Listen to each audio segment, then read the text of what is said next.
So I'm thanking everybody at the IOM for the opportunity to speak from all these miles away across the Atlantic, and hopefully the weather will be sufficiently stable that all these slides will make it all the way across.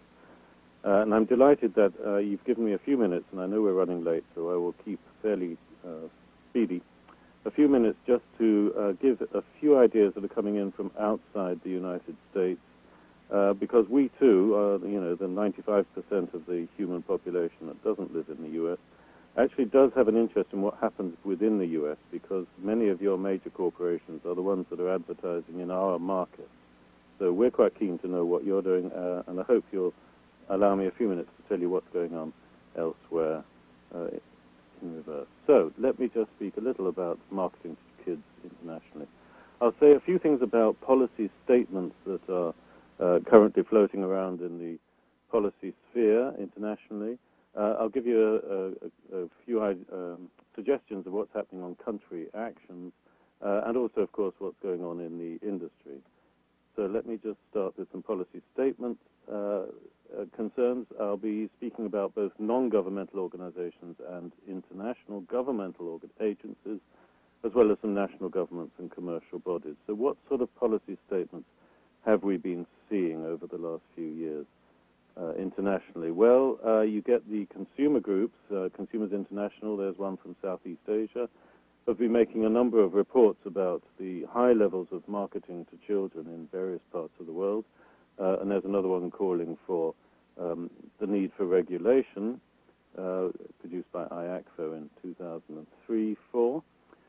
In response to these sort of reports, and there have been many of them over the last decade, the World Health Organization thought they should take the issue a little more seriously. In 2003, they surveyed the regulatory environment around the world and came to the conclusion that the marketing of high-fat, sugar, salt foods contributes to an obesogenic environment that makes healthy choices more difficult, especially for children. So the policy slant was beginning to develop in the major international agencies. The non-governmental sector, this time IOTF, the International Obesity Task Force, launched a series of principles identifying some of the leading issues that they felt were important at a conference in Sydney in 2006, looking both at the sort of rights of a child for a commercial-free childhood, as well as some of the technical issues like what is a child by age and what sort of foods do we want to be worried about. WHO, World Health Organization, in 2006 held an expert consultation, and Kelly may remember this one. He was party to it, being one of the experts already in this field. And that report concluded that, a bit stronger this time, that action is essential to control advertising to children. So now WHO had, if you like, grounds for some activity. Meanwhile, the industry, of course, were beginning to get a little alarmed by this and wanted to start putting out messages that they were doing something about it, that they were sensitive to the issue. Previously, they denied it. They'd used the sort of common old phrases like there's no such thing as a bad food and so on, but now they were beginning to admit that perhaps they should do something. So they put out statements like these sort of things. And indeed, in 2007, there was a major international set of pledges promised by the International Food and Beverage Association. There's about 12 companies at the time signed it, with the major theme that they will not market, well, at least certain products to children under 12. So that sounded good, but there were questions, because what did they actually mean by marketing? What did they mean by advertising? And what media were they thinking? And when they said certain products, what did they actually mean by that? So there were some ambiguities in that, and the non-governmental sector, and particularly led by us and by Consumers International, thought we'd better try and codify what we really did want to see and start doing some proactive advocacy and put out a set of recommendations for an international code. And that was picked up by a number of organizations, including the World Health Organization, who made some recommendations in 2010, picking up on some of the themes that we had put out, and they were adopted at the World Health Assembly, which is health ministers from all over the world, in 2010 at the Assembly, with a resolution backing this up and calling on member states to get a little more active in this field. And then a couple of years later, let's say earlier this year, they put out an advisory document on how to implement their recommendations. And again, they picked up on quite a lot of the work that the non-governmental sector, the groups like ours, had been doing on this issue and highlighted some of the things that we were calling for. So that was great. Then this last September, a year ago, the United Nations held, for the second time ever on health issues, it held a 2-day high-level meeting at the United Nations in New York. Heads of state were there, and they discussed the control of non-communicable diseases. And one of their recommendations they picked up were from the WHO recommendations on restricting marketing to children, and they mentioned that explicitly in their political declaration. So certainly member states of the United Nations around the world are getting interested in this. And indeed, in your region, the World Health Organization, which is PAHO for the Americas, issued a set of recommendations earlier this year based on an expert committee. So things have been moving quite a lot outside of the U.S. on these, at least in policy statements. But what about country actions? Well, actual actions have been a bit thinner on the ground. Certainly tough actions have been thin. As you know, you probably know, for many years, both Sweden and the province of Quebec in Canada have had a ban on all promotions of any products to young children, although they are now suffering for some years now with cross-border marketing, picking up particularly U.S. television stations in the province of Quebec. The UK actually formulated a ban on high-fat sugary foods advertised on children's television programming, and that was quite an interesting development because they put into regulatory form a definition of high-fat, sugar, or salt foods. So we have, for the first time, in a sense, a statutory definition of junk foods, and that's quite helpful. And more recently, last year, they extended the regulations. It's not quite on the same statutory basis, so we're not sure how well it'll play out, but they've extended it to media such as websites, including companies' own websites, not just paid-for advertising. Other countries have done a few things. France has banned vending machines in state schools, a form of marketing, you could say. They've also required statements to be made whenever there are food ads in any media, so even on pictures of a product on a hoarding, that has to have a statement running along the bottom saying, eat more fruit and veg, one of the 5 statements that are required. South Korea introduced a ban on energy-dense, nutrient-poor foods on TV ads aimed at children. I'm not sure how that's panned out. Ireland has produced proposals this year that they want to match what the UK is doing, but they have an odd exemption there that they're going to continue to permit the advertising of cheese. Apparently this is a national dietary necessity. Chile, the country of Chile, South America, has introduced a ban on junk food ads, but that's currently going through a legal challenge initiated, I think, by the food industry. So I'm not quite sure about the status of that at present. Singapore has promised to introduce guidelines starting 1st of January next year, but the initial announcement said they were banning junk food to kids, but it turned out that junk food ads, it turned out that it may just be a voluntary pledge initiative. And Norway has issued a set of proposals which really are a ban. They are regulatory, statutory regulation to ban a series of unhealthy foods in all sorts of media to anyone directed to anyone under the age of 18 years, and that's quite interesting. There are other country actions. Slovenia and Malaysia and so on. Other countries are doing a few things. I can't go through all the details here, but we do issue from our organization a weekly roundup of news, including marketing news. So I urge people to join up and get that subscription. You get it by email once a year. Okay, next.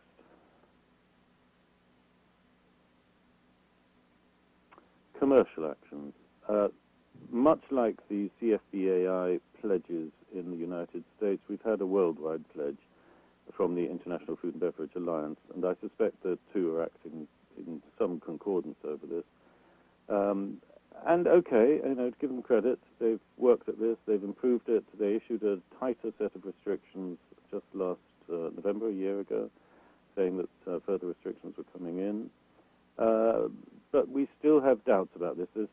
fact, certain products are going to be advertisable and certain products not. And the definitions of those are way up in the air. We don't yet know if they're going to follow the CFDAI or any other. At the moment, it's up to each company to define for itself. The policy covers various types of advertising. It's not clear whether it will cover all types of advertising, particularly as we saw earlier in the day in your meeting this morning, some of the integrated marketing techniques that may well not fall into this regime. And, of course, the definition of what is a child and what is a child programming, that's very questionable. 35% or more of an audience under the age of 12 is actually quite rare on television programs. It occurs only occasionally during sort of peak periods of child watching. The UK definitions for their regulations of child programming was more like 18 or 20%. It's expressed in a different statistic, but it's down below the 20% level. So that's an interesting one to argue about, too. Now, we've looked at, yes, definitions of food and definitions of the media. We've looked at what's going on in Europe. We issued a report last year on the voluntary pledges. Sorry about this thing popping up. Voluntary pledges, and another one we issued just a couple of months ago, looking at how the industry's pledges were panning out in the European markets, and we were disappointed. This is, don't bother about all the details on the table. The bottom line there, how much exposure children were having to foods and beverages, that these were foods and beverages that were not compliant with what the industry said it believed children should not watch. So that's very soft options. And even that only showed a decline over a 6-year period of 29%. It's something, but it's not enough, particularly as the definitions of what they can and cannot advertise to kids are so weak. So we were a bit disappointed with that. Not as much decline as we would like, and in some countries an actual increase over that period. The Netherlands, they're going up 38%, Slovenia up 26%, and so on. What we thought would be interesting was to compare the companies' definitions of what they permitted themselves to advertise or banned, and what some of the government statutory regulations would permit. So we took 34 products that had been highly advertised before the pledges came in, and which we suspected would still be permitted, and indeed they all were. We took those, and we asked, well, how would they fit with the UK and Irish scheme? And that would ban all except 6 of those products. So that was, industry was being pretty generous to itself, I think. The UK statutory and Irish statutory rules would ban nearly all of the products that the industry is currently permitting itself to advertise. The Norwegian proposals were even tougher. They got it down to just 3 products would still be permitted. We threw in the interagency working group proposals, and they're pretty tough too. It turns out they would ban all but 2 of those products. And we also looked at a Danish industry forum. Now, this is interesting because Denmark, it's a small country, but they seem to be quite tough about food. And you can see in the box below that the Danish forum is a co-regulatory body involving both government and industry. And although their rules are not embedded in law, the government is pretty tough about food in Denmark, and they have already banned trans fat. They were the first country in Europe to do it, and in fact flew in the face of the European Commission, who said you can't do that because we are a common market and you can't take individual action. But they went ahead and did it anyway. And Denmark is also taxing sugar and saturated fats. It's a very unusual country in this respect. So it was interesting to see that the Danish Industry Forum, which is a collaborative effort with industry and government, would have banned all 34 of the products that the EU pledges are currently permitting. So that's going to be a model that I think I would like to see promoted more widely. If industry can agree to it in Denmark, they can agree to it elsewhere too. Okay, one of the questions asked was, do we have any hard evidence about the impact of the pledges initiatives outside of the USA? Well, we found 4 countries where we've got published peer-reviewed papers looking at before and after the introduction of the pledges. In Australia, no significant improvement thanks to the pledges. Canada, no significant improvement. Germany, no significant improvement. Spain, no significant improvement. Were there any significant improvements anywhere?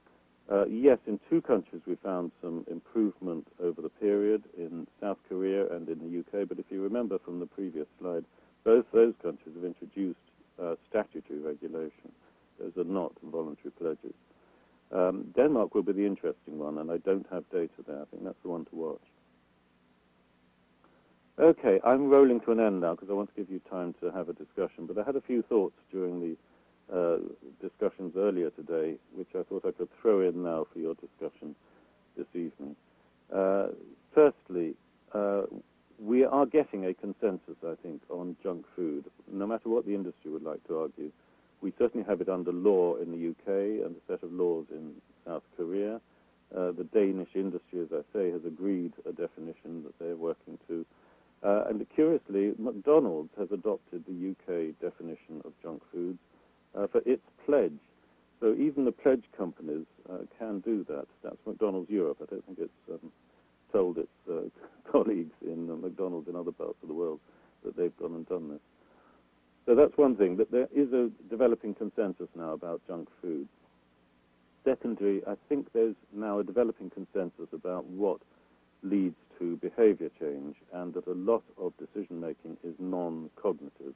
And to argue about rational consumers, as we heard earlier, is really not a tenable argument anymore. We know too much about how advertising gets under the skin, penetrates without your awareness, and works at so many levels.